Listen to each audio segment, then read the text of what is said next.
I've been a long-haul truck driver for over 20 years, and I've seen just about everything on the road. But what happened one night at a remote rest stop still chills me to my core. It was past midnight, and I'd been driving for hours straight. I was exhausted and decided to pull over at a rest stop I knew was pretty isolated. The place didn't have much, just a few dimly lit parking spots and a small, run-down building that probably hadn't seen any real maintenance in years. The woods surrounded the rest stop, making it feel even more desolate. It was the kind of place that could make anyone uneasy, especially at night. I parked my rig, and after checking that everything was secure, I decided to catch a quick nap in the cab. I set my alarm for an hour and settled into the driver's seat, hoping to get at least a little rest before hitting the road again. The moment I started drifting off, though, I heard something that pulled me right back to full alert. At first, it was just a faint sound, like footsteps crunching on gravel. I thought maybe it was another trucker coming in or someone walking by. But the noise didn't stop. It circled around my truck, like someone was pacing outside. My heart started to race. I looked out the side windows, but there was nobody there. The rest stop was still and silent. Then came the tapping. It was light at first, just a gentle knock on the window. I figured it might be the wind or a branch brushing against the glass. But then it got louder, more deliberate. It wasn't just on one window. It seemed to move around the truck, tapping and scraping on different spots. I could also hear faint sounds of the truck's doors being tested, like someone was trying to open them. Panic set in. I jumped out of the seat, locked all the doors, and pulled out my phone to call the police. My hands were shaking as I dialed. The operator answered and assured me they'd send someone out right away, but it felt like hours before I heard the distant sound of sirens. While I waited, the noises continued. I tried to stay calm, but every little sound made me jump. I felt like I was in a nightmare, trapped in my own truck while someone, or something, was out there, trying to get in. Finally, the police arrived, and I climbed out of the truck to meet them. I showed them the signs of tampering I'd noticed, scratches on the door handles and what looked like fingerprints on the windows. They took my statement and checked around the area. They found footprints leading into the woods, but no sign of anyone or anything in the immediate vicinity. One of the officers warned me that this rest stop had been the site of several unsolved crimes involving lone drivers. Apparently, there had been reports of similar incidents, where people had heard noises and found their vehicles tampered with. The thought of that made my skin crawl even more. The cops told me to stay safe and avoid stopping at that rest stop if I could help it. I was relieved when they finally left, and I got back into my truck trying to shake off the fear. I resumed my journey, but the experience left me deeply unsettled. Now, I'm hyper-vigilant about stopping in remote or poorly lit areas. I make sure to only take breaks in well-lit, populated spots whenever I can. That night, I learned the hard way that some places, no matter how quiet they seem, can hide dangers you don't see until it's too late.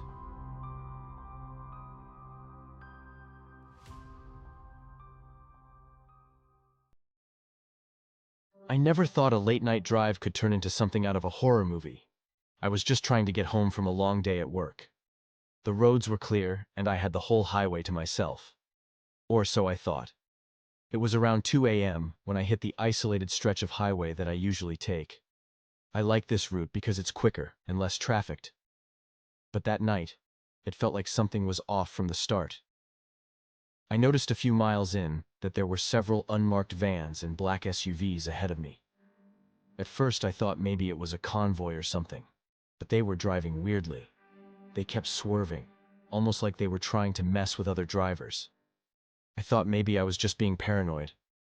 But as I got closer, it became clear that these vehicles were deliberately blocking my path. Whenever I tried to overtake them, they'd speed up or cut me off. I was starting to get frustrated, but I kept my cool, trying to figure out what their deal was. It's not like you see unmarked vehicles just hanging around on a highway at that hour. Things got more intense when the lead van suddenly slammed its brakes. I had to slam mine too to avoid a collision. My heart was racing, and I was trying to figure out if I should just pull over or keep going. I decided to keep going, hoping this was some kind of weird coincidence. But then the whole convoy started driving in formation, and it was clear they were targeting me. They were blocking both lanes of the highway, and I couldn't get around them. I tried calling 911, but the signal was spotty out there. I was getting really scared. At one point, the convoy surrounded me, and I could see the headlights reflecting off the dark windows. I couldn't see who was inside, but the whole thing felt like a scene from a thriller. I tried to stay calm, but my hands were shaking. They forced me off the road, and I found myself stuck in a ditch.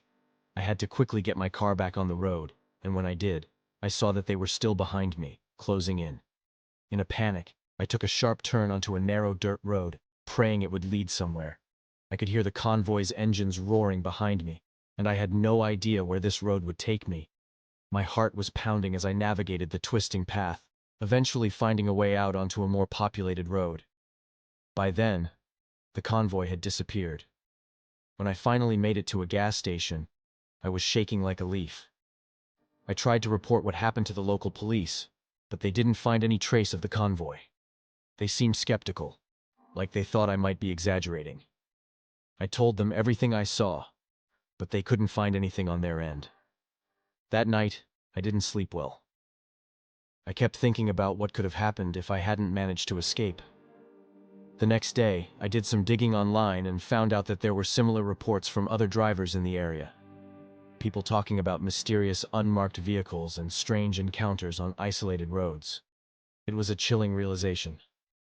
I don't take that highway anymore. I try to avoid driving late at night if I can. That night made me realize how vulnerable you can be on isolated roads. I still get shivers thinking about those vehicles and the possibility of what could have happened if I hadn't managed to escape.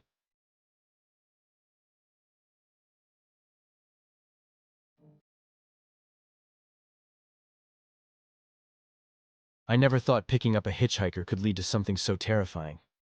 I was on a solo cross-country drive, making my way through a remote stretch of highway.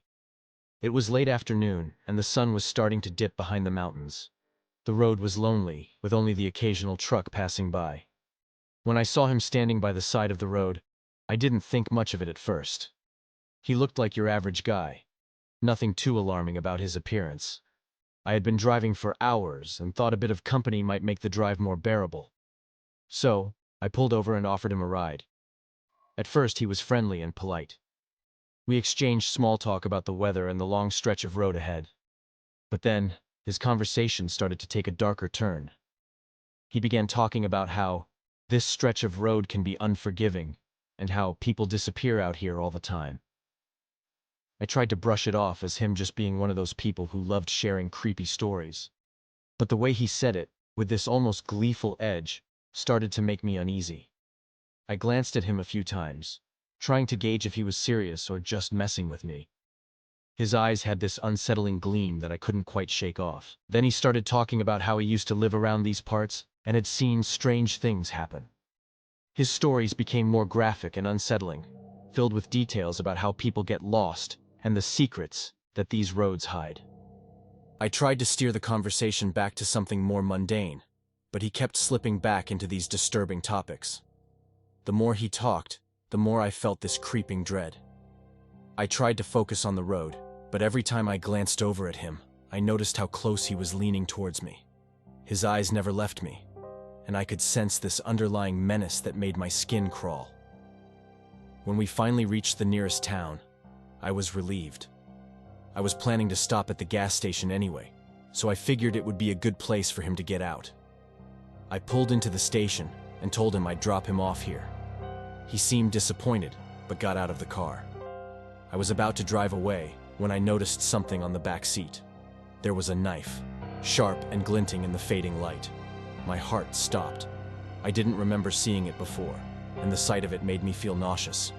I quickly checked around, but the hitchhiker was nowhere to be seen. It was as if he had vanished into thin air. I went inside the gas station and told the clerk what had happened. He called the police, and they came to take a report. They searched the area but couldn't find any trace of the hitchhiker. They were polite, but seemed skeptical, as if they thought I might have been overreacting. But I knew what I saw. After they left, I sat in my car, shaking. I couldn't stop thinking about how close I had come to something terrible. The thought of that knife in my car, combined with the hitchhiker's unsettling demeanor, left me terrified. I couldn't help but wonder what might have happened if I hadn't stopped at that gas station. I never picked up another hitchhiker again. The whole experience made me realize how dangerous it can be to trust strangers, especially in isolated places. Now, I always think twice before stopping for anyone on the road. Sometimes, the smallest decisions can lead to the most terrifying situations.